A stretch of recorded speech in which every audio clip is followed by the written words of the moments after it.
All right, everybody. So this is the week 8, lecture 1. So what are we doing? Well, what we're going to be doing is we're going to be going over this set of lecture slides here, which says conditionals and switch statements. So I'm going to download that, which I'm doing now. And I'll also head over to the week 8 Zybooks here, just to show you where this is. Um, it didn't link. Let me fix that. Doo-doo-doo. That one didn't link, then the other one probably also didn't link, so I'll have to do the same thing to the homework.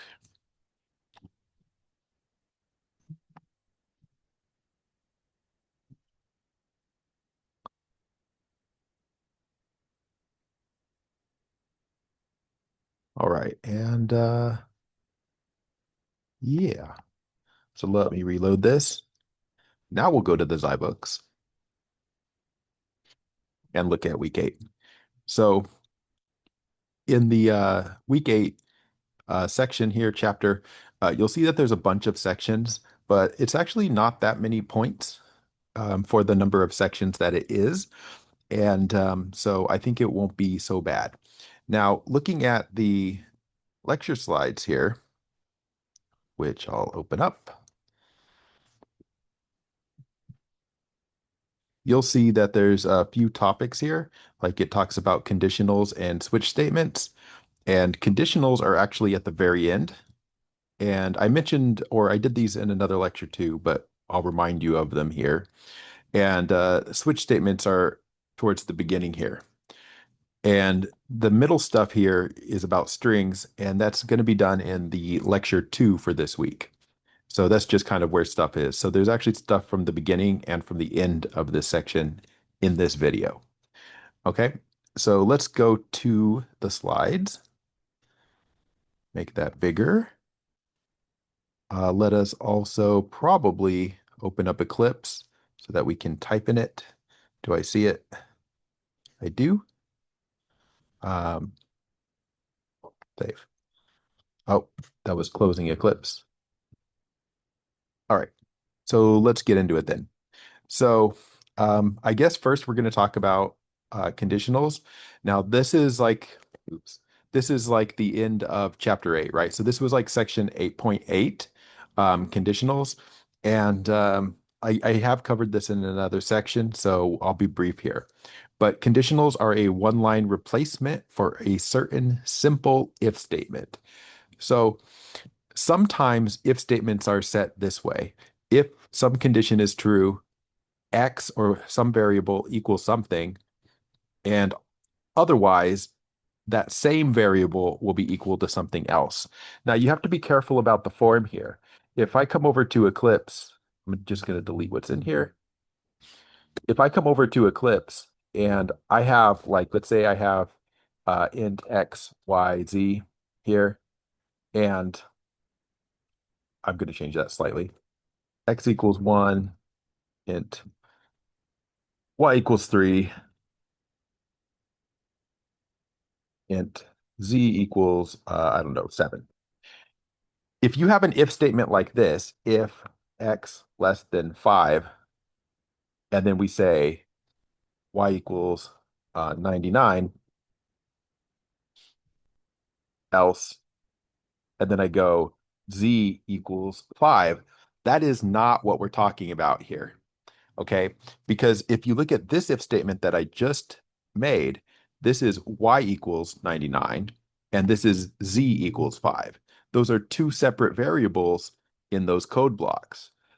Here, we're talking about the same variable. So here it's X and X.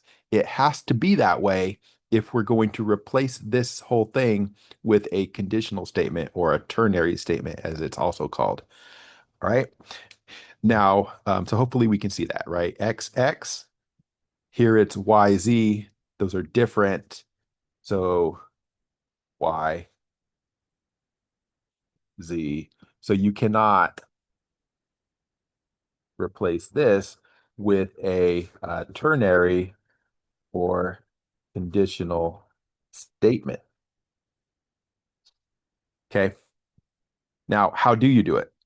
Well, if you have the correct kind of if statement, then you can replace it with this. Now, the words here, condition, something, something else, those are exactly what you have here. Condition, something, something else. Okay, so I'll show you it side by side. So let's say we make this so this one is okay to be a conditional statement. So let's say I have x less than 5, y equals 99, and let's change this to y equals 5. So this can be written as a conditional statement. How would it look? So first of all, notice that this is 6 lines of code, 6 lines of code here, right? 1, 2, 3, 4, 5, 6. Now, a couple of those lines are just the curly braces, but still, it's 6 lines, right? Now, the way that you would do this if you were replacing it with a ternary or a conditional statement version of this is the variable that we want to modify is y, right? This is y equals, y equals. So you say y equals. And then after this, we put the condition. So there's some condition that's deciding, right? Like sometimes we're going to make y equals 99, sometimes we're going to make y equals 5. So how do we decide on that? Well, the condition up here, x less than 5, being true or false, that's what makes it happen, right? So the condition comes next. So you go y less than 5. All right. Now, after you do the y less than 5, you put a question mark. Why? That's just the way that this is written. Okay. This is just the Java syntax for this. So you put the condition here, then you put a question mark. After the question mark, we put the two possible values. So the two possible values for y, I see a mistake here real quick. Let's back up. This was supposed to be x less than 5, but I typed y less than 5. So hopefully that didn't confuse you too much. So y equals, then the condition, which is x less than 5, x less than 5, then the question mark, and then the two possibilities for y are y equals 99 and y equals 5. So you put them right here. You put 99 colon 5. And so this one single line replaces these 6 lines. And that's a ternary statement. Okay? So there's not too much to it. Um, so look at this for a second, and then I'm going to delete it, and I'm going to try something else. So let's the other way. Suppose I had this ternary statement. Let's say I said z equals y equals x question mark, and then I go z plus 17 colon x minus 12, right? Now that's like a more complicated looking thing, but what does that mean, right? So this is a ternary or conditional statement. And then what would the corresponding if statement look like, right? To see if we understand this. So what does this mean? Well, it's an if statement. So we start with if, and then we know when we write an if statement, what goes in the parentheses is the condition, the true false condition. So the true false condition here is y equals x, right? This. So you would put that here. And then the structure of this is an if else. So we have if else. And then the whole point of this is that there are two possible values for z, right? Because this starts out z equals. So we're assigning z a value. So in each of the two branches here, we have to assign z a value. So z equals z equals. And then what happens in the first branch will be this. The first thing here, like between the question mark and the colon. So you'd go z plus 17. And what happens in the other one? Well, this, x minus 12. So this if statement and this ternary statement do exactly the same thing. Okay? So that's what it is. There's not really too much to say about it. Um, People do use these in real life. They use them in real life because they're just faster to type. They're confusing to look at first, but what you need to realize is that there's always going to be a variable equals on the left. Then comes a true false condition, question mark. After the question mark, there's going to be two possible values for the z, in this case, z, right? So you're looking for the first thing and you're looking for the second thing. Now they could put them in like parentheses like this to make it a little nicer for you to look at, but that's not really necessary. Um, and that's it. That's all I have to say about that. So it's X condition question mark, first thing, second thing, right? So my string, you can do it with strings. This is a string.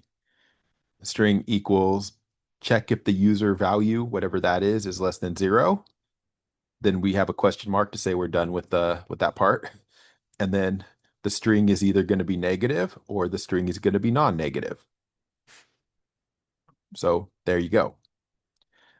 You can get sneaky with these things. Like I'll show you one weird kind of maybe example. So let's like put like a number here. Like let's just say 99 for now. Um, so you can put these in weird places. I could do this for example. I could say system.out.println, and I'm going to say X is, and I want to say positive or negative depending on whether it's positive or negative, right? So right now it's positive, but it could be negative. So you could, do something like this right here to assign the correct value to a string. You could also be sneaky and just actually put a conditional right here. Now, this is going to look a little weird, but this is an example of the sort of thing people do when they're trying to just save lines of code and they're lazy. And so they know how it works, so they just do it. So I could do this, for example. I want to get a negative or a positive. So I will put a condition here X less than zero,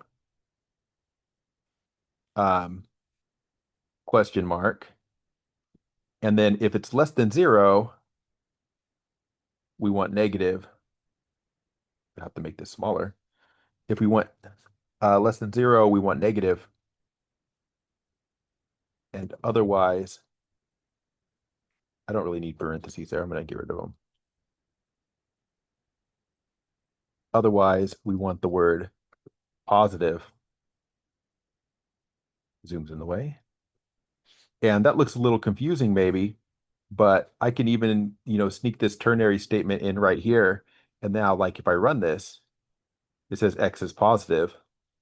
And if I put a minus, it says X is negative. And I did that in the one line. I did that where the print line was. And so sometimes people do that just to make their code more concise. It does make it harder to read this way. But you'd be able to, do things with this, right? Like you could say scanner SCNR equals new scanner system in. And, I could tell the user to type something in system.out.print, type a number integer, I should say.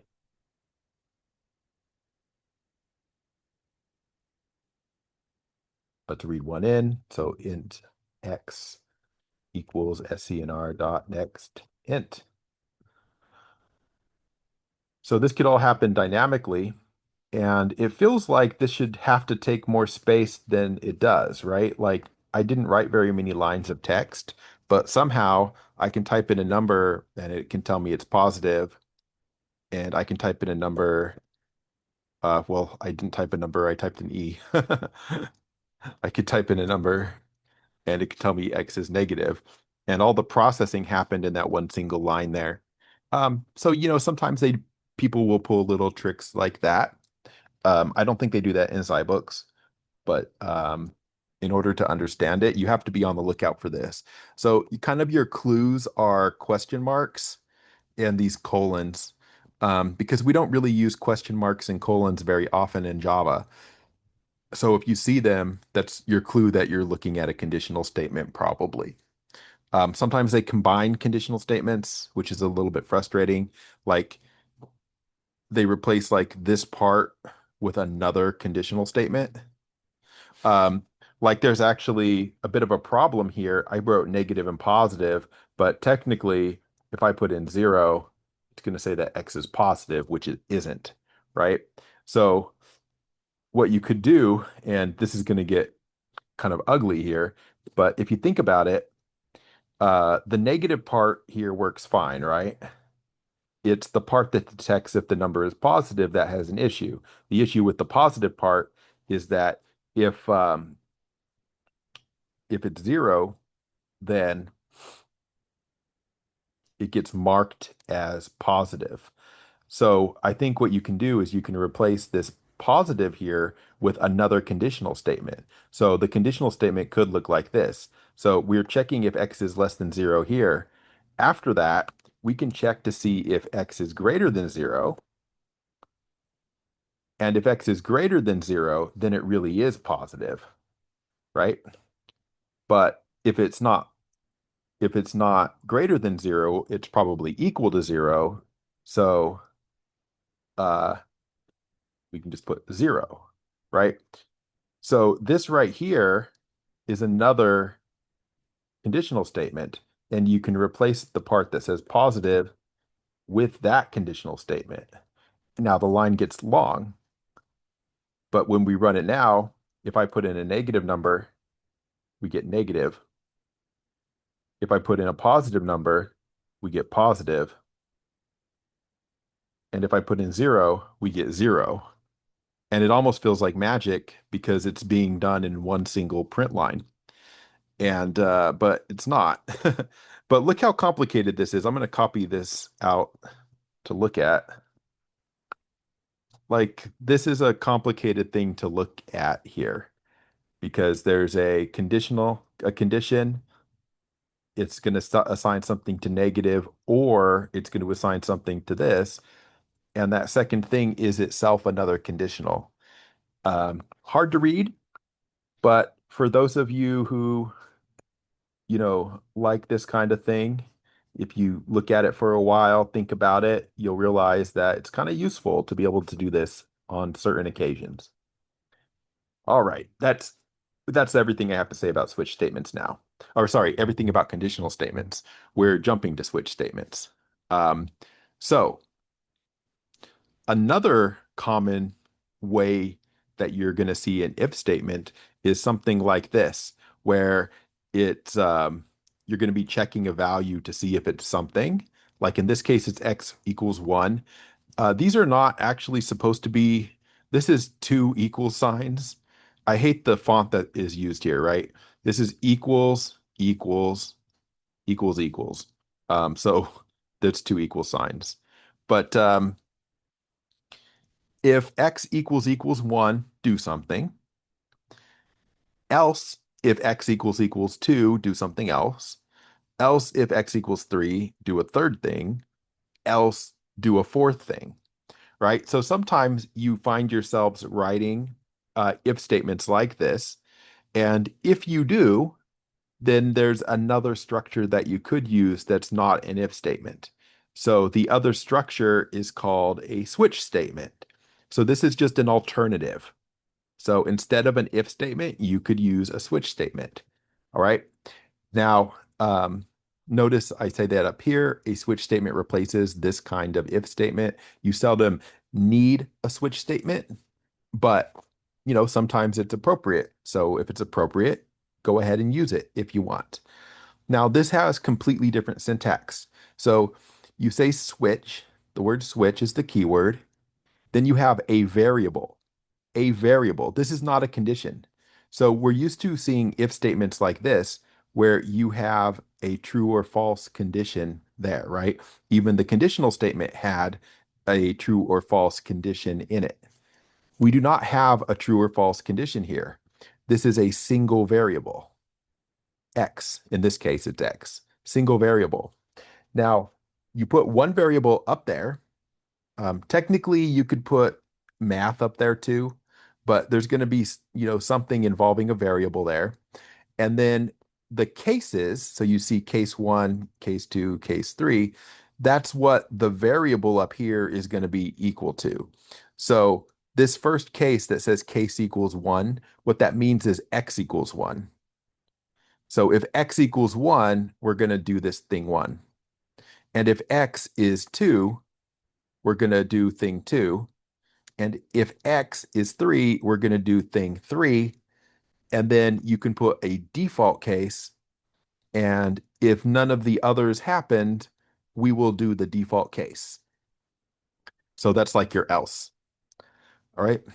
Now, notice that there's also this new line here that says break. Those are important. Your default, not this default, but kind of your default understanding of switch statements should be that we're going to put a break in every case. Every case ends with the word break with a semicolon. All right. And we'll see what happens when you don't do that, but we'll see it. Now, here's what it says. Only the variable listed is listed in the first line, like switch X. Every case ends with a break. If you leave it off, something happens called fall through. Fall through behavior can be beneficial. We'll see that. The default case will execute if none of the other cases have run, or if the code falls through to there. All right. So this is an example of how this could work. So this is like somebody who's going to be typing in a 0, 1, 2, and it's for like, I guess, some kind of rock, paper, scissors game.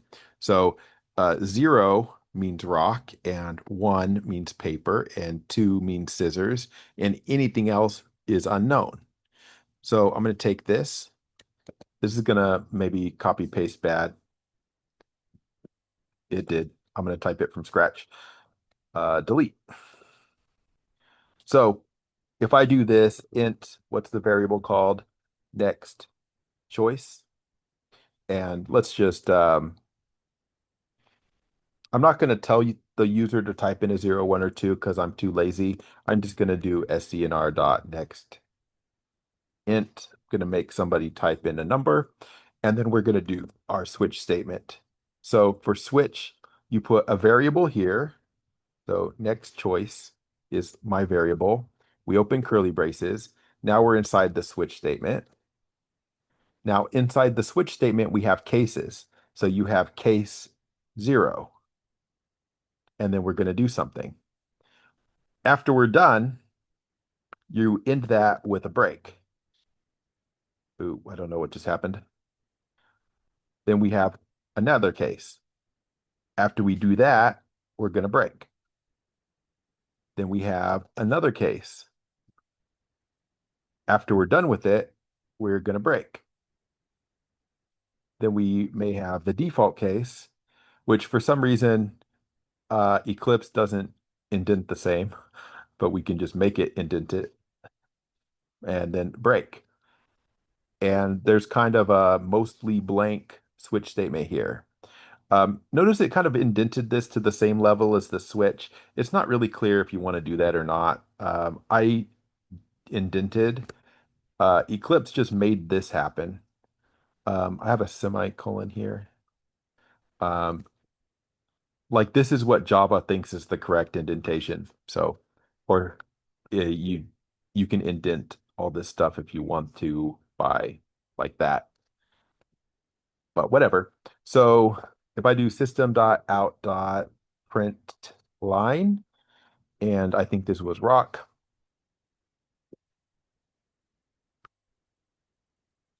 And then this one was paper. And then this one was scissors. And the last one, the default, was like unknown for if you type in something that's not a 0, 1, or 2. So when I run this, it's waiting for me to type in a number. If I type 0, I get rock.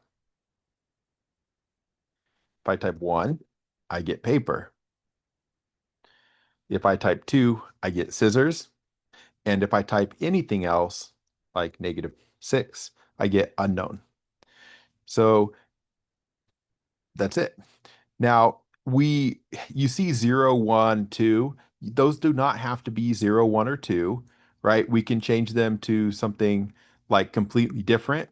Like I can change this to a character and I could read a word, and it's kind of annoying to get a character from the word, but um, this is what you have to do to get the first character. And then I could change these all to characters. So like I could say you have to type an R for rock. You have to type a P for paper.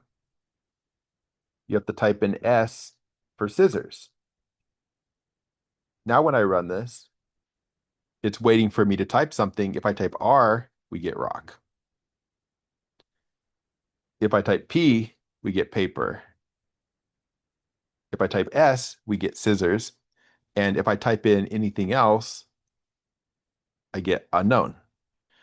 Um, Also, one interesting thing about this is technically what this is doing up here is it's reading a word and then getting the first letter of the word. So I could actually type paper and it'll still be paper. I could also type papaya and I'll get paper because it's only looking at the first letter. But there we go. So point is that you put a variable up here, and then the cases are what you want the variable to be equal to. But you never see like an equals equals in this syntax. You just see case. And you have to understand that the case is going to be this thing is equal to the variable up here. And that's a switch statement. Now we need to mention what fall through is. So fall through, easiest way to show you is just to take out a couple breaks. So I took out the breaks, and now if I run this and let me type R, actually let me type S. So I typed S and it says scissors unknown. Why? So the thing is that when I type an S, it matches the choice, which is S, to here. So we jump down to line 17 and we start running the lines of code that you see here. So in the S case, we have system.out print line of scissors. So it printed scissors. Now the line break is what triggers the switch statement to be done.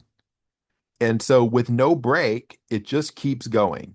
So when you type S, it prints out scissors. There's no break, so it keeps going, and it prints out unknown as well. So it just starts executing all the lines of code below line 17.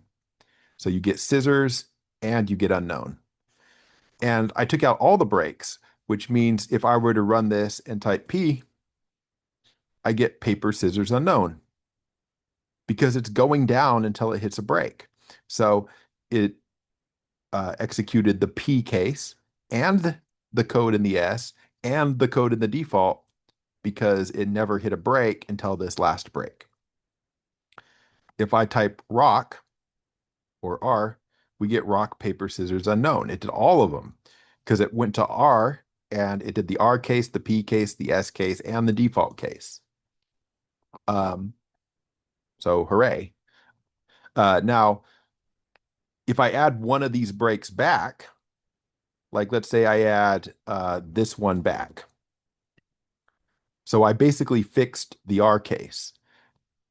When I run it now and I type R, I get rock, only rock, right? Because it went to the R case, printed out rock, and then we hit break and we were done. But I didn't fix the others. So when I run this and type P, we still get paper, scissors, unknown because I didn't fix the P case and I didn't fix the S case. Right? What if I do this? If I run this now and I'm going to type in R, what's going to happen? Right? So let's think about it. So if you type R, you're coming here. It's going to print out rock. I took away the break, so it's going to keep going. It's going to print paper. and then it's going to break. So it's not going to print all of these, but it's going to print rock and paper. I reset the program rather than hitting enter. So it's going to print rock and then paper, and then it stops when it hits the break. Okay. Now, if you think about it, the last break doesn't really do anything, actually, because that's actually the end of the whole thing, right? So, like, if I type something that's not in there, it's going to print unknown, but there's no fall through below the default case, right? Because the default case is the default case. Um, so we're already done here anyway, whether there's a break or not. But by default, you should just kind of put it in, get used to putting a break on every line. So you put a break in every case if you're doing this right. And you only take away breaks when there's a reason to take away breaks. And to show you an example of what you could do with this, if I run this again, and we know that if I do like P, for example, I get paper. But if I do capital P, I get unknown. Does that make sense? It should. We're doing characters, and we know that, a uppercase P and a lowercase p are not the same letter. So what if I want to print paper for the uppercase P? Well, you could put an entire new case in here, right? Like I can copy this P case and I can change it to a capital P. And now I got lowercase p and capital P, right? That would work. But there's actually another interesting way to do it, which is where you have your case P, where you have your case P, you could put another case P like this. So now I have a lowercase p and an uppercase P. So I would be able to run this now. And if I type lowercase p, I get paper. If I type uppercase P, I get paper because of the fall through, because this is its own case, but there's no break here. So if you go to lowercase p, you end up here. If you go to uppercase P, you end up here. Either way, you keep running lines until you hit a break. So it's going to run this line here that prints out paper. And so you could fix the capitalization issue just by doing that for each of the letters that you care about. Now, this is not by any means the only way to fix it so that it works for capitals and lowercase letters. We'll see that next lecture, but it does work, right? So I can do like capital R and get a rock.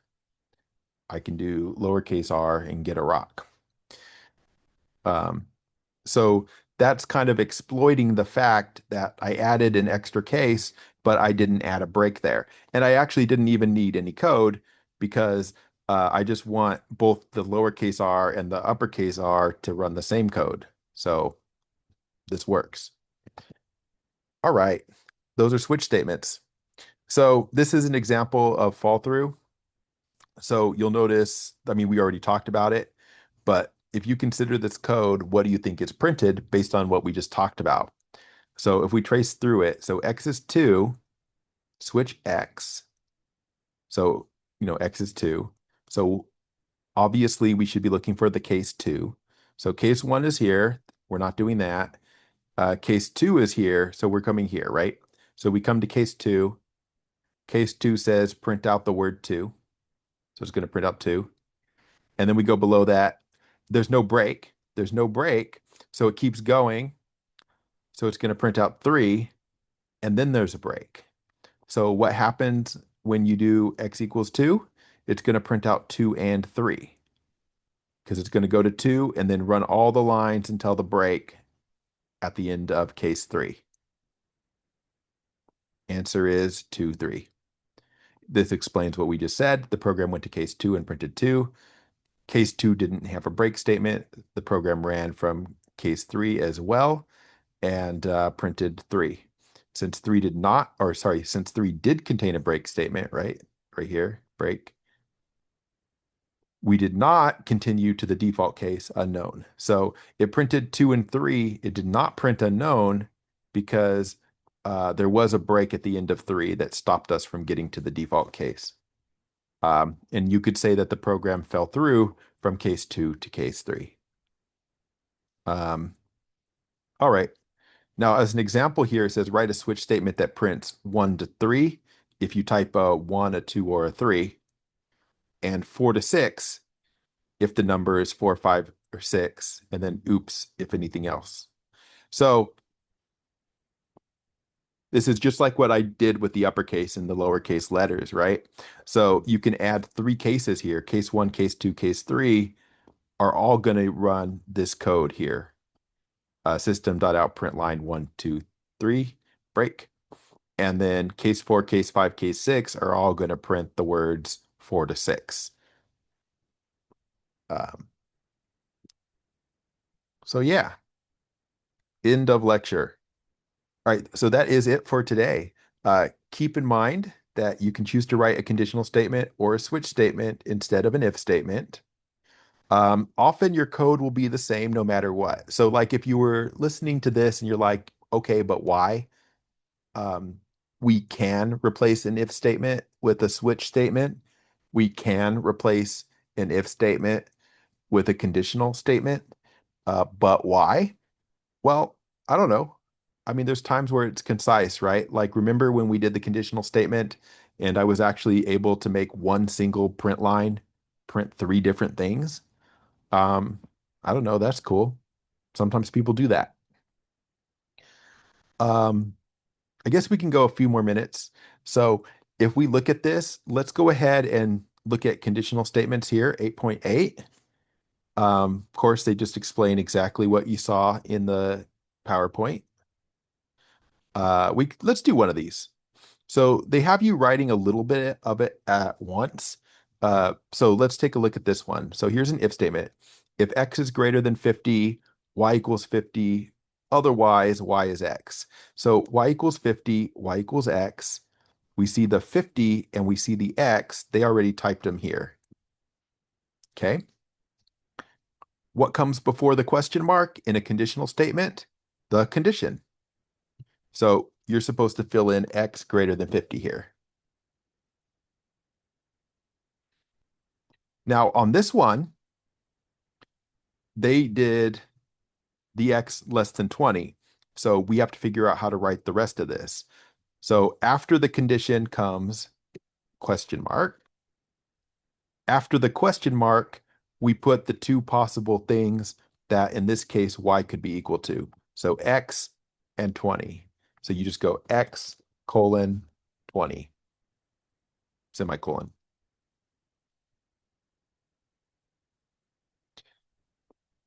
Now we have to write one completely for ourselves.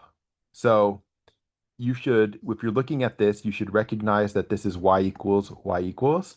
That tells you that you start out with y equals. And then for a conditional statement, the next thing after the equals is the condition. So x less than 100. So you go x less than 100. After that, you put a question mark. And then after that, we put the 2 possibilities for y. So either y is going to be 0 or y is going to be x. So you put 0 colon x. And that's a conditional statement. Now, sometimes something like this is confusing to people. Because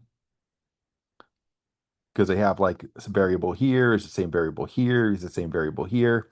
And that's a little bit confusing, but it's not anything different. So we see x equals. That tells us we can do x equals. Then we have a condition. The condition is x less than 0, question mark. After that, we have the 2 possibilities for x.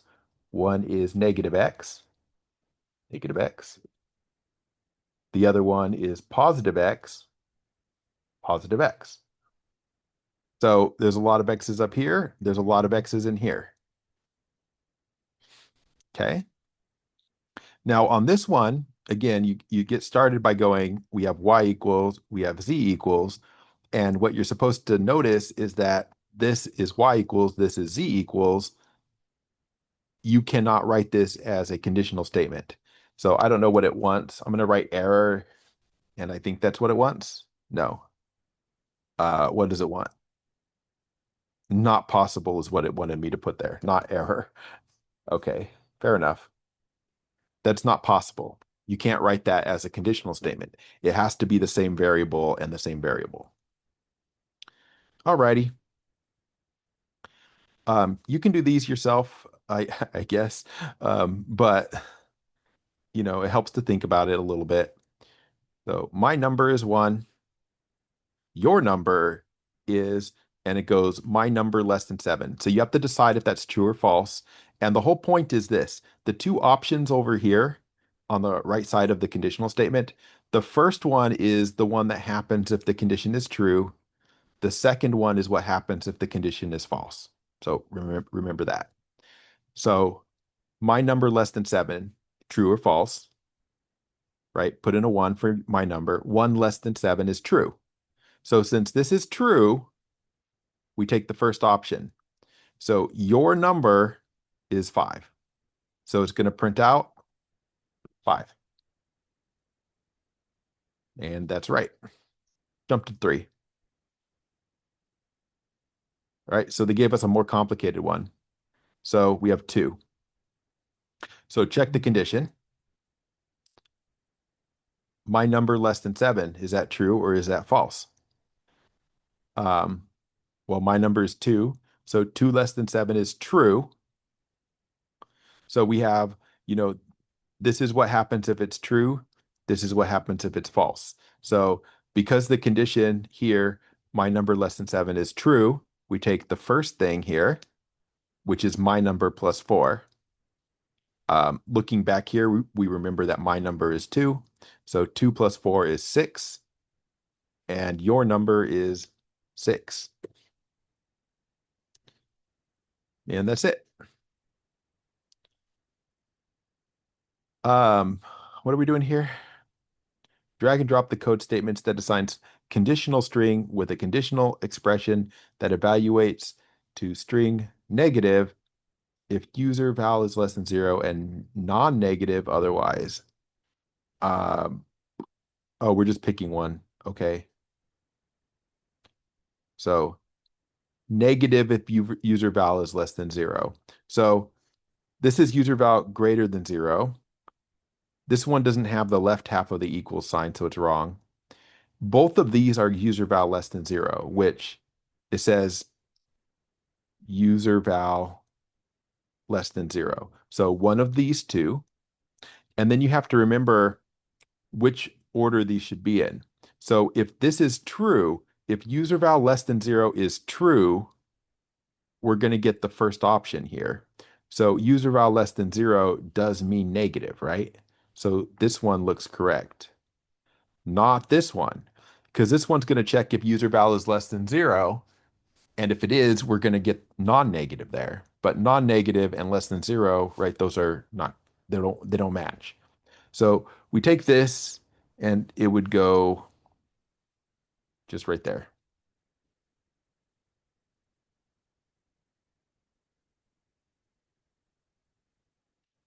Okay. All righty. Now we can write one of these. This is the only one. Might as well do it though. So what's it say? Using a conditional expression, write a statement that it says increments num users. So we are changing num users. So you have to recognize that the variable we need to change is num users. So we'll put num users equals. And it says if update direction is 1. So we need to compare the update direction to 1. So that would be update direction equals 1. That is the condition. And what do we do if the what do we do if the update direction is 1? It says increments num users. Increment means add 1.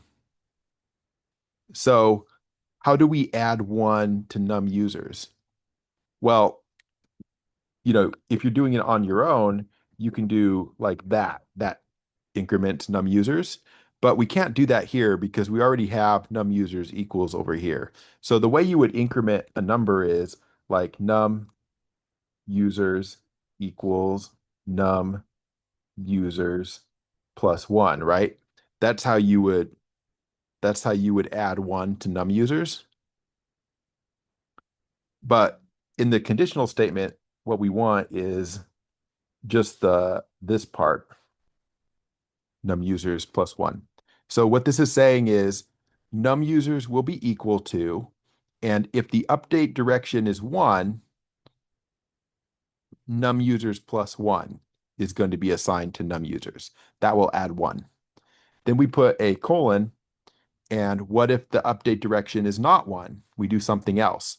And it says otherwise decrements num users. So decrement means we should subtract one from the value. So you could take this,